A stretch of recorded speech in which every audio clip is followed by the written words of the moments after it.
안녕하세요. 김쌤입니다. 이력서와 자기소개서 작성하기 중에서 자기소개서 작성하기를 이번 시간에 한번 보도록 하겠습니다. 이력서 작성하기는 저번에 한번 제가 올려드렸죠. 이력서는 말 그대로 스펙이죠. 자신에 대한 설명서를 쓰는 거라면 자기소개서는 나라는 사람에 대한 어필을 하는 겁니다.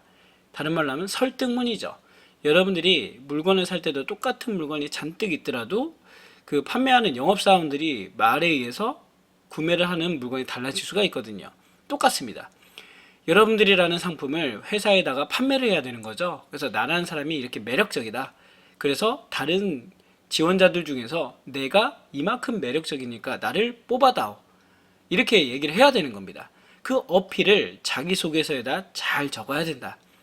그 항목을 제가 간단하게 한 4개 정도만 했는데 요즘엔 더 분류가 되기도 하고요. 그 다음에 NCS 채용을 해서 블라인드 채용을 하는 것도 있는데 제가 지금 보여드리는 건 아주 기본적인 사항으로 나뉘어있는 항목으로 설명을 드릴 겁니다. 여기서는 포인트가 뭐냐면 얘죠. 얘. 포인트는 여러분들 이 포인트는 얘입니다. 얘. 나만의 자기만의 이야기 작성. 그쵸? 이 자기만의 이야기 작성을 갖다가 여러분들이 좀 잘 표현해 볼까요? 요렇게 얘죠. 얘. 얘를 갖다가 잘 해야만 남들보다 훨씬 더 좋은 평가를 받을 수 있습니다. 그러니까 나만의 스토리텔링을 갖다가 잘 엮어놔야 되겠죠. 그러니까 우리가 잘못 생각하는 건 뭐냐면 내가 영어 점수가 없다. 불리할 거야. 내가 뭐 학점이 낮다. 불리할 거야. 내가 이전에 경험이 적다. 불리할 거야. 그 모두는 여러분들이 서류가 통과됐다는 건 뭐냐면요. 서류가 통과되고 나면 면접 볼 때는 이미 통과가 돼 있다는 얘기입니다. 그리고 그에 대한 어필을 본인이 충분히 잘 해주면 면접관들도 이력서를 검사하는 인사 담당자들도 뭐냐면 이래서 얘가 이럴 수밖에 없었구나 라는 걸 이해해 준다는 얘기죠. 근데 다른 사람의 얘기를 복사한다? 다른 걸 컨트롤 CV 한다? 그렇죠. 내 얘기가 아니기 때문에 서류가 통과될지언정 면접에서 다 떨어지게 되어 있습니다. 그러니까 이력서는 자기 얘기를 진솔하게 적어주는 게 좋다. 글씨를 잘 쓰고 못 쓰고가 중요한 게 아니다라는 걸 먼저 얘기하고 시작을 하도록 하겠습니다. 자, 그러면 이제 두 번째 시작을 해볼까요? 자, 첫 장입니다. 아마 이번 강의에서는 요 2개 얘기하면 끝나지 않을까 생각을 해요. 예전에는 자기소개서 안에 지원 동기가요, 저 뒤에 있었습니다. 그래서 처음에는 성장 과정을 썼었고요. 그 다음에는 뭐 하는 거예요? 그쵸? 성장 과정 다음에 뭐 경력 및 경험, 그 다음에 나오는 게 뭐 성격의 장단점, 그 다음에 입사 후 포부, 지원 동기 뭐 이렇게 나왔었는데 지금은 그렇지 않다는 얘기죠. 지원 동기를 지금처럼 제일 앞으로 뺄 때도 있습니다. 물론 아직도 성장 과정에 대해서 적으라는 분들도 많이 있어요. 성장 과정을 안 하는 건 아니에요.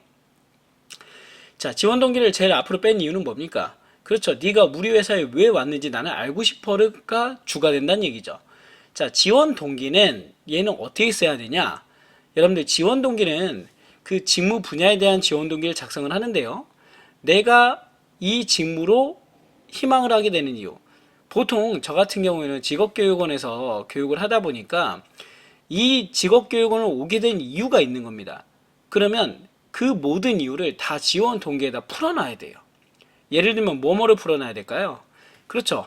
이전 직장을 그만두고 왜 지금 이 교육을 받게 됐느냐? 그리고 왜 이 분야를 선택해서 공부하게 됐느냐? 그리고 왜 우리 회사에 오게 됐느냐? 그러면 왜 네가 우리 회사에 이 부서에 지원하게 됐느냐? 등등 그 모든 얘기가 여기 지원 동기에 들어가 있어야 됩니다.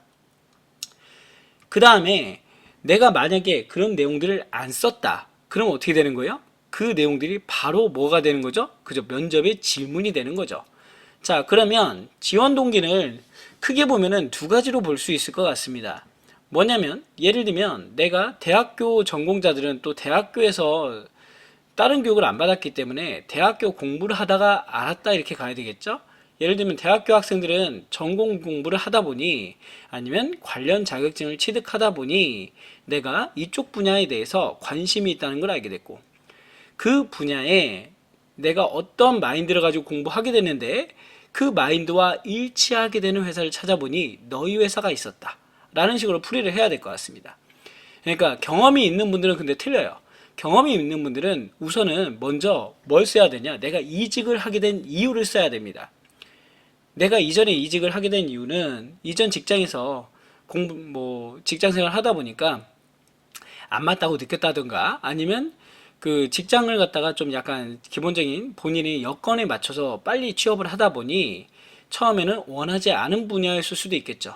아니면 일을 하다 보니 내가 좀 약간 흥미가 떨어진다는 걸 느끼게 된 겁니다. 근데 일을 하다 보니까 어떤 특별한 경험을 하게 된 계기가 생긴 거죠.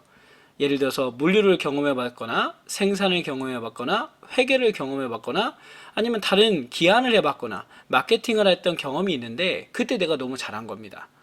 그때 내가 너무 잘한 걸 알게 됐고, 아, 내가 이 분야에 관심이 있구나. 그래서 나는 직장 생활을 하다가 어떤 결심을 한 거예요? 자, 내 미래를 위해서 한번 투자해보자. 나 한 번 더 뭐 해보자? 도전해보자. 라는 생각을 가지고 나오게 됐다는 거죠. 그래서 알아보다가 이런 다양한 교육기관들에서 여러 가지 교육을 한다는 걸 알게 됐고, 아니면 본인이 교육기관에 안 들어오더라도 본인이 하고 싶은 일을 찾기 위해서 공부를 하다 보니까 이런 자격증을 취득하게 됐다. 아니면 교육을 받으면서 이런 자격증을 취득하게 됐다. 그리고서 여기서 또 두 갈래로 갈리게 될 겁니다. 뭐? 자격증을 공부하다 보니 내가 자연스럽게 너희 회사에 대해서 알게 됐고, 너희 회사의 인재상이, 여기 이게 중요합니다, 여러분. 인재상은 보통 3개에서 5개로 이루어지는데요. 그 인재상이 하나를 여러분들이 쓰는 자기소개서에 다 녹여내야 됩니다. 그게 되게 중요한 거죠. 그러니까 아무 생각 없이 쓰는 게 아니라 여러분들이 강조하고자 하는 자신의 장점이 인재상과 매치가 돼야 된다는 얘기죠. 예를 들면 도전 정신이 있었어요. 인재상에. 그러면 제가 그만두고 뭐 한 거죠? 이직을 결심하게 되면서 새로운 분야에 도전하게 된 겁니다. 그래서 좀 늦은 시기지만 도전을 하게 됐고 끊임없이 노력을 했다. 그래서 내가 찾아보니까 너희 회사의 인재상이 도전하는 모습이 나하고 딱 맞아 들어가더라. 그래서 나는 너희 회사에 지원하게 됐다로 갈 수 있겠고요. 아니면 원래부터 그 회사를 알고 있었던 겁니다. 그러니까 원래부터 알고 있었는데 처음에 내가 여건에 맞춰서 뭐 취업이 공고가 안 떴을 수도 있고요. 아니면 내가 너무 다급하게 집안 여건상 취업을 하다 보니까 어쩔 수 없이 다른 선택을 해야 될 수도 있었겠죠. 그런 상황들이 있었기 때문에 내가 취업을 했다. 하지만 지금 생각해서 지금 도전하지 않으면 후회할 것 같아서 나는 도전하게 됐다. 이렇게 얘기할 수도 있는 겁니다. 그래서 나는 지금 뭐 한다? 너희 회사에 들어가기 위해서 이렇게 새로운 노력을 하게 됐다. 그리고 예전부터 알았지만 너희 회사에 들어갈 때는 이런 조건들이 있다는 걸 알고 있어. 하지만 내가 지금 보니까 날 스스로 판단해 보니 이직할 때 나는 자격이 없더라. 그래서 뭐 한 거죠? 공부를 하게 된 거죠. 그래서 이런 교육을 받았고 그 다음에 이런 자격증을 취득했다. 그래서 이제는 너희 회사에 지원한다 라고 하시면 됩니다. 지원 동기는요, 여러분들 자기가 얼마나 노력을 했는지 그런 것도 다 들어가면 돼요. 그리고 가장 좋은 건 다 쓰신 다음에 또 뭘 해야 돼요? 그렇죠. 여러분들이 이 회사의 홈페이지에 들어가서 용어를 다 뭘로 바꿔주는 거야? 그 회사의 회장님 신년사라든가 아니면 홈페이지에 있는 그 회사만의 단어라든가 아니면 그 회사에서 최근에 추진하고 있는 내용으로 바꿔주는 겁니다. 그러면 인사 담당자들은 뭐라고 생각할까요? 아, 얘 우리 홈페이지 와서 봤구나. 아, 우리 회장님 신년사 읽었구나. 아, 오늘 우리 슬로건을 알고 있구나. 왜? 슬로건이나 그런 신년사는 누가 써주는 거예요? 인사 담당자가 써주죠. 그럼 이력서 검토는 누가 하는 거예요? 인사 담당자가 검토를 합니다. 그러니까 그런 것들이 어필이 된다는 얘기죠. 그러니까 미리 어필이 될 수 있도록 작성을 해주라는 겁니다. 지원 동기는 상당히 중요합니다, 여러분. 그리고 자기가 작성한 지원 동기를 모르면 안 돼요. 저도 컨설팅을 했다고 말씀을 드렸는데 컨설팅을 하면서 가장 답답했던 게 뭐냐? 학생들이 자기가 뭘 썼는지 몰라. 그리고 제가 왜 분야에 대해서 쓰라고 하냐면 회사에 대해서 쓰신 분들이 있거든요.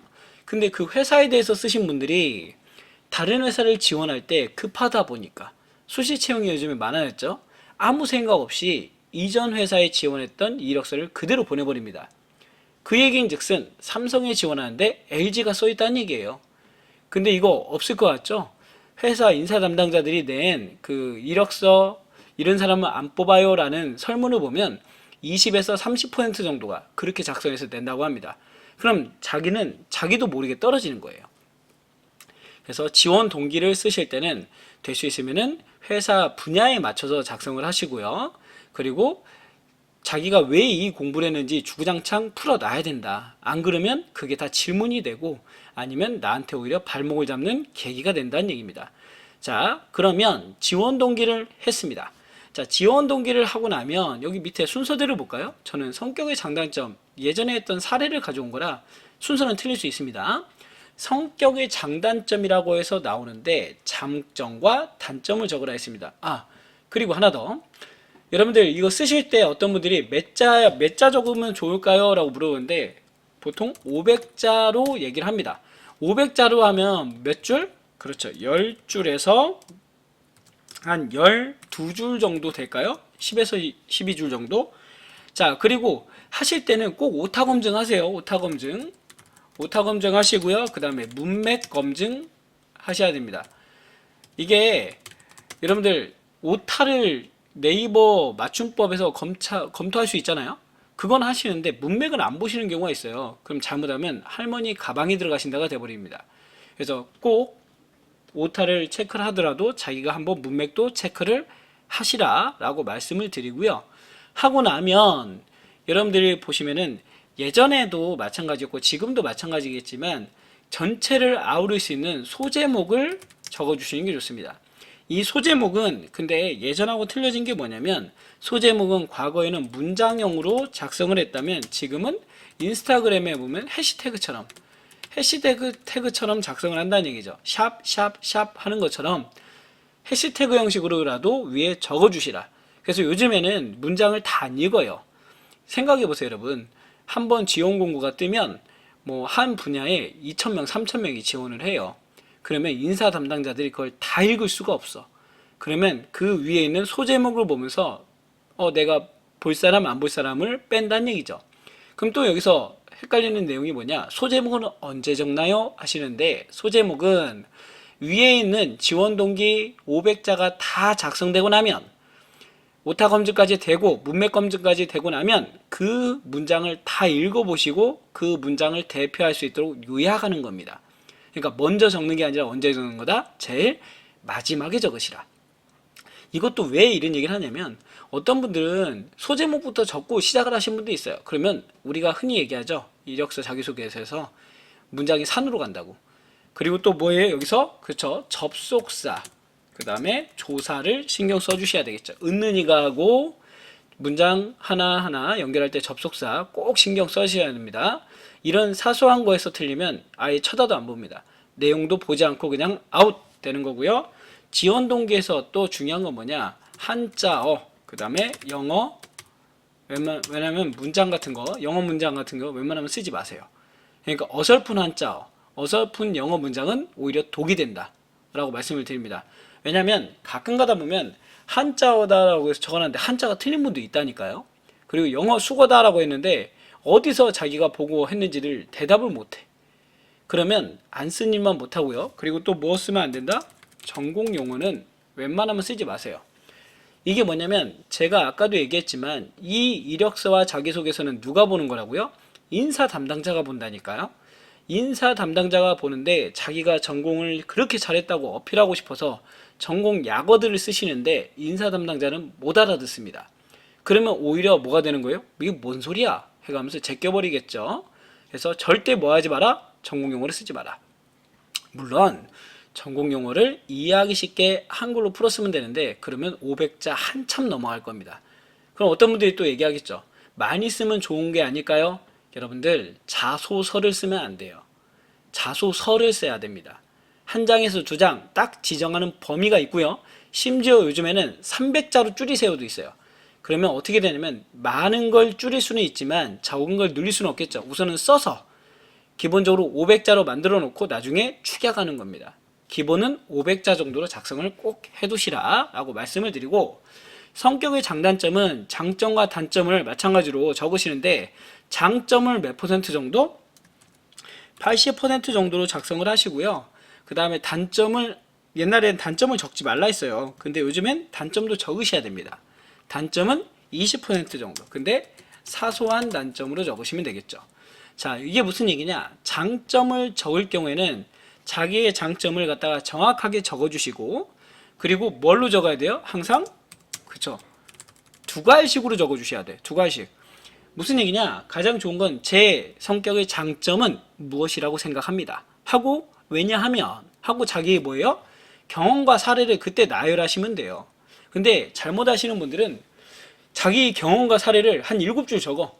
옛날에 이런 일이 있었습니다. 막 전설의 고향 얘기를 하는 거죠. 이래서 이랬더니 그랬더니 이래서 저랬더니 그래서 제 성격의 장점은 이렇다고 생각합니다. 안 읽어요.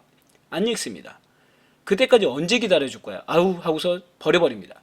자, 그러면 두 가지식으로 작성을 하는데, 단점 같은 경우에는 과거에는 단점 같은 장점? 장점 같은 단점? 뭐 그런 걸 쓰라 했었어요. 근데 요즘에는 그렇게 쓰지 말고 꼭 단점을 적으라 라고 얘기를 하는데, 사소한 단점, 예를 들어서 제가 늦잠이 나요. 늦잠이 있어. 그래서 그 늦잠을 어떻게 했어? 개선했다는 겁니다. 개선했다. 개선한 것만 쓰세요. 단점은. 그래서 어떻게 하겠다? 회사 입사에서도 큰 영향을 주지 않겠다라는 걸 어필하는 거죠. 이런 걸 써주시라는 얘기입니다. 그래서 장점과 단점도, 단점은 굳이 사례를 들 필요는 없습니다. 그러니까 간단한 것만 적어주시면 돼. 뭐 해주면 돼요? 단점이 늦잠을 자는 거야. 그래서 난 뭐 했다? 시계도 하고, 그 다음에 미리 일찍 자는 습관을 들여서 지금은 고쳐졌다. 이렇게 간단하게 얘기해 주시면 되는 겁니다. 자, 장점은 그 대신에 뭐 해야 돼요? 어필을 많이 해줘야 되겠죠. 그래서 여기서도 뭘 쓴다? 우리 앞에서 본 인재상 중에 하나를 쓰는 거다.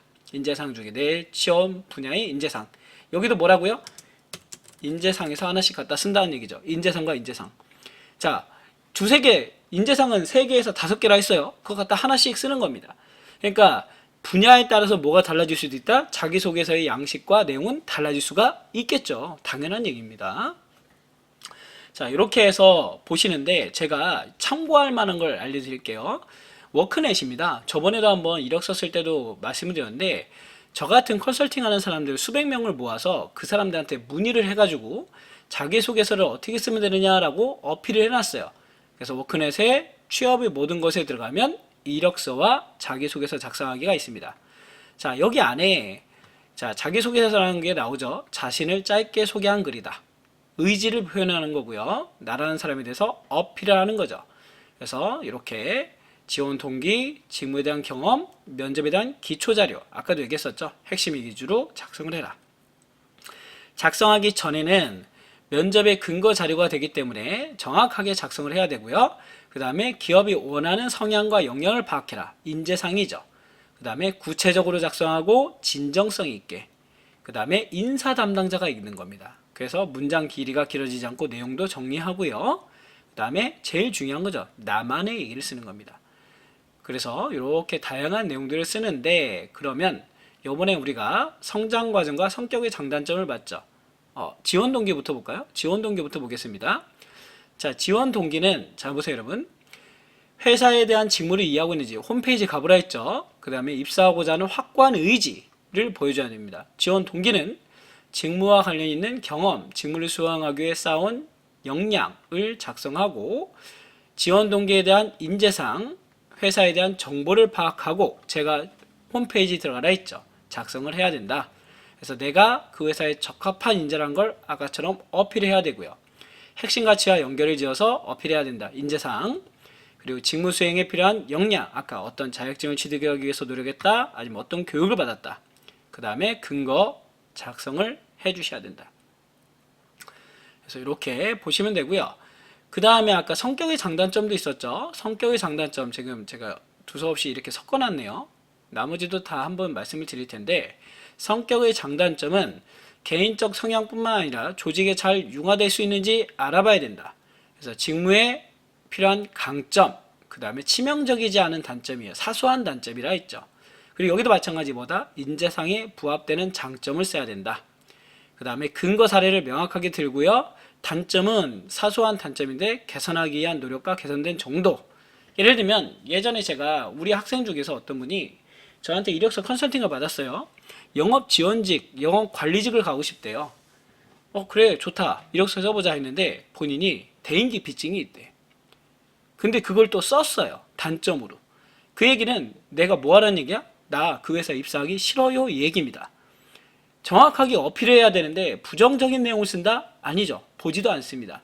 그리고 여기서 여러분들 쓰시면 안 되는 내용이 부정적인 내용, 그 다음에 폭력적인 내용, 그 다음에 비선호적인 내용을 웬만하면 쓰지 말아라 라고 합니다. 어차피 여러분들이 그런 거 쓰면은 거기서 걸러져요. 그리고 여러분들이 작성을 하실 때 될 수 있으면 긍정적으로 작성을 해주시라 말씀을 드리고요.